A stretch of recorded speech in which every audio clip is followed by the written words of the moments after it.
What's up, guys? Happy Monday. Thanks for stopping by the DFS 5 pack. Good day of NBA yesterday. The NBA playoffs were really fun. Even though my Bucks lost, that was a heck of a game. Really excited. And even though Mother Nature really took a giant poo on our MLB stuff yesterday with the Angels game getting postponed, I mean, we were part of the chalk guys like everybody else. And, it hurts. It is what it is. NBA all made up for it. Really, really big day yesterday. So I want to review yesterday's GPP winner on my half. Again, guys, small GPP. This is not like I took down some sort of crazy high tournament or anything like that. This is the $9 entry, 3 entry max. Wasn't playing for big money or anything like that. I did the 3 entry max, had really nice results overall. But again, this is not a major life-changing event or anything like that. This is not like winning the sharpshooter where it pays out big. It's 130 people. So the joy of smaller GPPs is you can win them on a semi-regular basis. It doesn't take that much to win something with 130 people, especially if you 3 enter it like I did. I mean, legitimately, what does that give you? Like a 2.5% chance of winning it if all things were random. So, I mean, on a complete randomness without any skill set, that's not a tiny, minuscule number. So, again, not a major big one or anything like that, but it's still always fun to see your name next to first place. I did all 3 entries in total. $27 in buy-ins, brought back like 165 or something like that. So a real solid day overall. I'll take it every day of the week, but trust me, I'm going right back to work today. Nothing's changing. This barely covers groceries for a week or anything like that, but still fun. So how did we get started? Anybody who followed me for a while knows that we start with what we call the 5 pack. That is your 5 core people. Ricky Rubio at the point guard position. This one was just all too obvious. There's a reason that 2 out of 3 people bought him because he was way underpriced. The big thing you'll notice with a lot of my guys that I talk about is in the playoffs, playoff NBA basketball is different than regular season basketball. Your big guys, your best players play bigger minutes. You knew Rubio would be in for a solid line of minutes. He wasn't great yesterday. I mean, honestly, the 37.75, that was even a little bit of a letdown from what I expected. He didn't hit any threes. He shot 28%. He got his steals, but you kind of knew he would get almost a handful of steals because that's what he does. And in playoff basketball, the intensity's turned up. You don't need to be different in every pick. Rubio was chalk for a reason, right? I mean, we made a chalky play right there because it made a lot of sense. There's a reason 2 out of 3 people bought him. It just was an obvious play. He was underpriced. Moving down from there, I had Jaylen Brown as one of the guys in the 5 pack yesterday. I said he was the one guy that I didn't think was a must. So you will see I pulled him in one of my 3 lineups. I liked him. I thought he was a solid play. You knew he would be out there for big minutes. I fully expected the Bucks and Celtics to play a close competitive game. Even though you can never bank on overtime, if you had asked me what game's going to OT, I would have guessed that one. There's a reason I liked that game, and I was pretty heavy on Celtics guys. We know Milwaukee's defense is atrocious. And we just kind of knew that Brown would be out there for a lot of minutes. He ultimately ended up playing 46 minutes, but I can't count the 5 in overtime. I just knew that Jaylen Brown, my guess would have been about 38 minutes, was going to be out there a lot. The Celtics are really, really undermanned right now. They've been really screwed by injuries all season long. So you knew Brown and Tatum and those guys would be out there for big minutes. So we used Brown. Shooting guard was pretty weak yesterday, so we went that route. He didn't really help out much in overtime. He didn't do much in there, but overall, the 34.5 was solid. Nothing great. Wasn't the reason we won, but it was definitely solid. From there, I had Jay Crowder is another guy that was in the 5 pack. Crowder, to me, kind of like we talked about Rudy Gay today, you're going to play your best people bigger minutes. Jay Crowder is one of the better players for the Jazz. Even though he's coming off the bench, you knew he was going to play upwards of upper 20 for minutes because they need a guy they can rely on. He's been here before. He's done that. He was inexpensive at 4,200. This was our cap space, so we used Jay Crowder. Again, he's not the reason we won, but his 26 off of 4,200 is solid.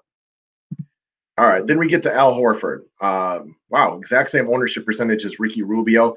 I thought Al Horford was even more obvious. Basically, we just stated Al Horford is the top play of the day overall, dollar for dollar, top play.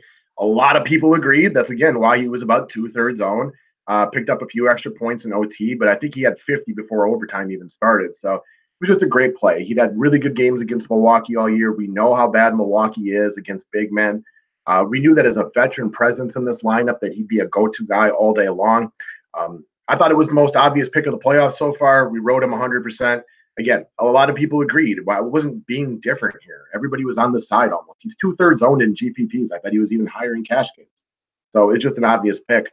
The biggest play of the day was probably Clint Capella. I assumed he'd be like 100% owned. And again, I'm not always right. I was dead wrong on that. He was a beast, specifically in the first quarter. That's oftentimes when Capella gets about half his points is in the first 6 or 7 minutes of the first quarter. They go after him hard, and they use him a lot early on. He was phenomenal. It was just a big game. Again, in the playoffs, you don't worry as much about guys losing minutes. So one of the things with Capella is a lot of times he plays under 30 minutes. Well, wasn't going to be an issue yesterday because they were going to have their best players. And that was the biggest thing that we got to take advantage of in round one is some people, and I've done this in years past when I was still learning the difference between NBA DFS and regular season. In the postseason, guys play their full minutes. They play their best players. Clint Capella is one of the more underrated players in basketball. He's a phenomenal defender. I felt really comfortable that he would be in there for heavy minutes and at a cheap price like he was. Like, he was one of the first guys I had locked in all day long. He was a beast for us. I don't think we'll be able to sneak up on anybody with him next time out. But he did his thing. So after that, after you go through your core, remix and match who we build around him, I knew I wanted to run LeBron once and run James Harden once. So this is my LeBron lineup. I paired him with Brogdon and Tatum. And this is one of those spots where, I mean, I want to give myself some credit, but let's just talk that every time you win a GPP, even small ones, you get some good luck working in your favor. Tatum, Brogdon, Horford, Brown, 4 guys that were in the overtime game. That's a big help. Again, I won this one by 7 points, but if you look at the guy below me, all right, well, the guy below me actually really rode that game even harder, but you're going to probably run down through a few of these guys, and a big part of it, getting those extra points out of the overtime. Brogdon, I was shocked, was only 7% owned. I mean, Malcolm Brogdon was traditionally, 5,000 to 5,500. Yeah, if you roll back there, and he's consistently a guy that scores in the mid-20s, and he was only 4,100. I was just shocked he was so low owned. I know he's coming off an injury, but this is the playoffs, guys. This is one of Milwaukee's better players, good defender, one of the few guys who can actually hit three-pointers on our team. So that was one where I thought he'd have a lot of buyers at that price. I'm guessing this is one where people didn't make the adjustment and realize that in a regular season game, he ain't playing 32 minutes. In a close playoff game, you need your best guys out there, and he's one of our best guys, especially with Eric Bledsoe struggling yesterday. I used Brogdon a couple times, and he was great. Tatum was excellent, hit a really clutch three-pointer. Ultimately, he was a benefactor of the overtime, but it was good. Very, very solid all the way around. Also got 10th in this one.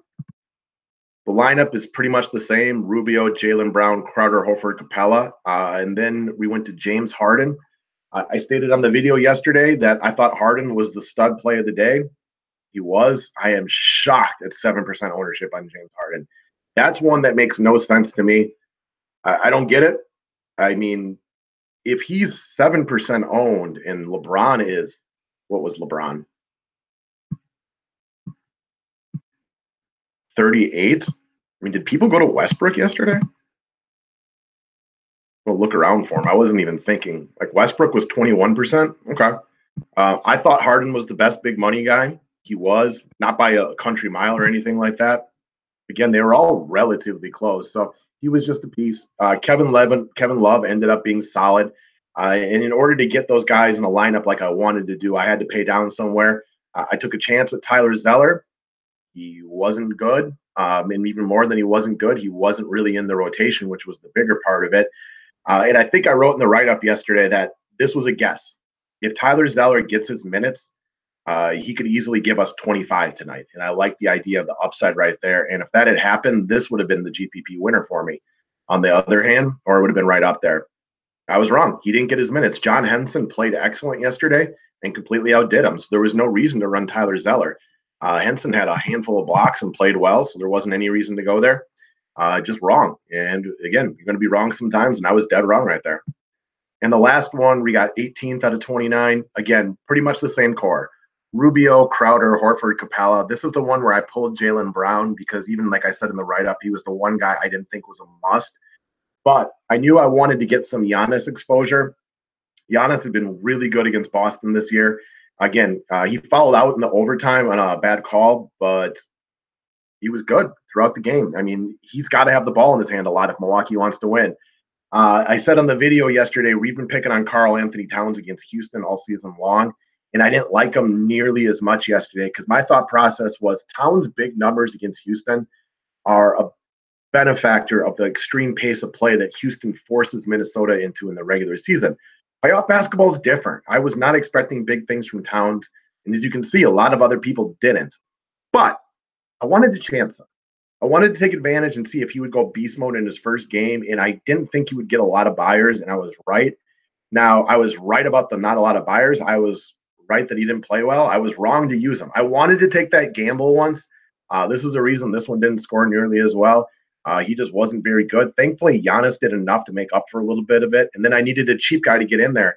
So I took a chance with Shane Larkin. Again, he was pretty awful yesterday, but at least he played 16 minutes. And that was kind of my thoughts on this one, is that I thought he could get at least 15.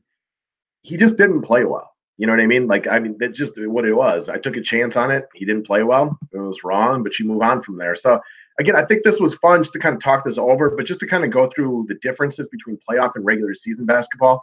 I don't think we're going to sneak up on his people as much in game 2. I think people have probably made some adjustments if they took their time to study up these couple of slates now. Like, I don't think you're going to sneak up on people with Capella quite as much next time. Not that 44% is sneaking up, but you guys kind of get the point. So that's just something I wanted to talk through. Been a really, really good couple of days of basketball. So let's keep it up and keep rocking this playoff thing, guys. If you sign up to be a member of the DFS 5-pack, even if you just sign up for the month right now, I'll cover NBA for you and baseball. So basically, you get 2 for the price of 1 for next month. Join the family. Guys, thanks for watching. Have a great day.